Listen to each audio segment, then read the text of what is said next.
we've discussed some significant problems with today's food system and the growing of food and all the issues around it.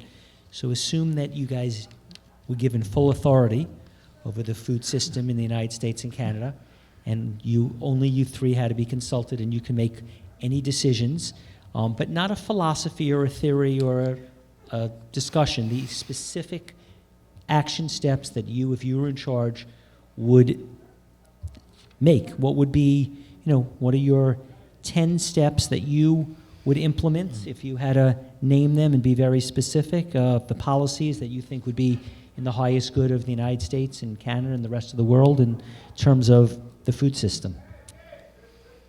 You've probably thought about this. You go first. Oh, thank you very much. I have thought about this a lot. I didn't want Canada to play second fiddle, but whether we call it a food bill or a farm bill, sustenance bill, I would want to see a whole set of policies that reorient our public investments and our subsidies into smaller scale, organic, diversified production, to have massive public investments in revitalizing either, it could be vacant urban lands that could be, put into production to incentivize non-organic industrial farmers to move into organic and diversified production.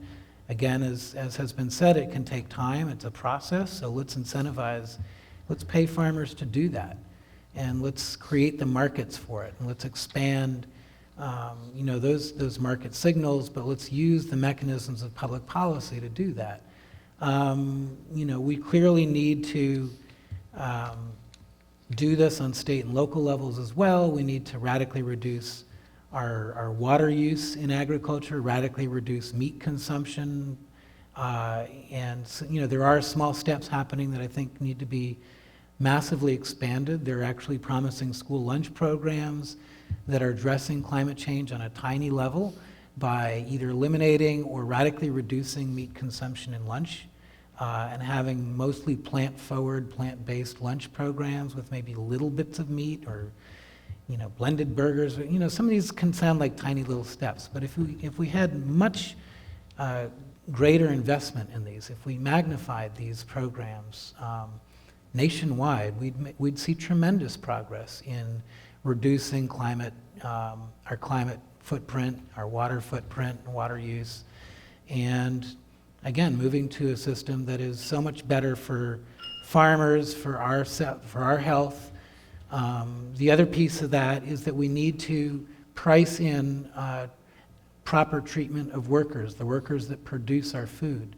And part of that is corporate profits. So we need to figure out a way to tax the food industry and corporate profits in a way that would repatriate that money back into the production of food, instead of us subsidizing them on the back end for all the harm that those companies cause and that the industry causes to workers and the environment and farmers and everybody else and our health.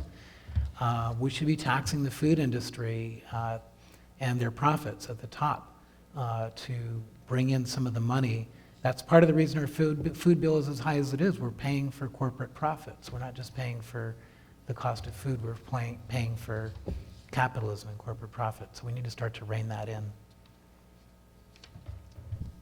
My one specific policy proposal would be to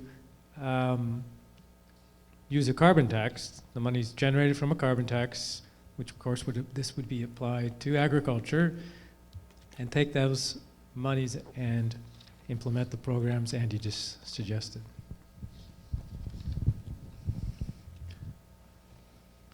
I think I have one thing also that I would suggest, and that is we have to reward people for being good to the land, for being good land stewards. It's very difficult for farmers to take risks. It's very difficult. And so we have to provide a safety net, or at least some sort of system where it's acceptable to move into a new market, to move into something that's slightly risky, and not to say, well, I'm guaranteed price supports on corn, I guess I'm going to grow corn. That's the way the system is set up now with the farm bill and some of the energy bill and things like that. We have to reward people who make steps in the directions we want them to go. And I don't know how you do that necessarily, how you would implement that, but that's what I would think. What is the problem with aquaculture and fish farms? In other words, taking all the raising of fish out of the oceans or in oceans and also on land. Is this a good solution for food production, having aquaculture both on and off the land? I can speak a little bit. I've covered this a bit. So it's become a major source of fish protein around the world, aquaculture. In most places it's done badly. It's had all sorts of impacts on the ocean.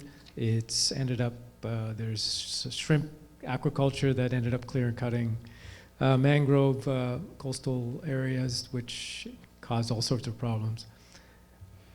These fish farms, because they're so intensive, you have to move every few years because of disease problems with the fish. Also with the pollution of the bottom underneath the net pens where they're associated. Some of these fish escape into the ocean, often the wrong species in the wrong place, and they compete with other. So disease, as I say, also can spread to wild species. So there's a lot of problems with aquaculture. On land, I'm not so familiar. It's generally a little bit more contained, but I'm sure there's some problems with that too. You can always do something. If you're going to do it on an industrial scale, it's likely going to turn out wrong at some point. Stephen, do you know what kind of food they feed most aquaculture systems? Anchovies, isn't it? In saltwater systems? Yeah, anchovies. In freshwater systems, I think the #1 food is corn. I believe so. Last I read, I think we're raising about 500,000 tons of both tilapia and salmon in this country. They're about equal, last I read. And at least the salmon are being fed corn. I think you can feed tilapia anything. They're getting animal byproducts too. They do very well on cat food. You can feed them anything, and they're a low-quality food, low-quality fish. But if you feed fish low-quality food, I think you're going to get low-quality food in return. So my concern with aquaculture is how it's being managed in that sense. I do know that large numbers of tobacco farmers in Kentucky and Tennessee, aquaculture has been one of the forms of food production they have turned to. So it's had some. There's definitely some bright sides to it, but I don't think we're feeding them the highest quality food we can get. Yeah, I'm not an expert in this area, but I would just add that I think this is another example of if you don't change the underlying economies, political economy behind the food system, you're not going to be able to really change that much. So we can have these nice innovations, but if the signals aren't there to change the system, we're going to have, again, industrial production of anything in any direction that we go in. So we have to address that at the same time.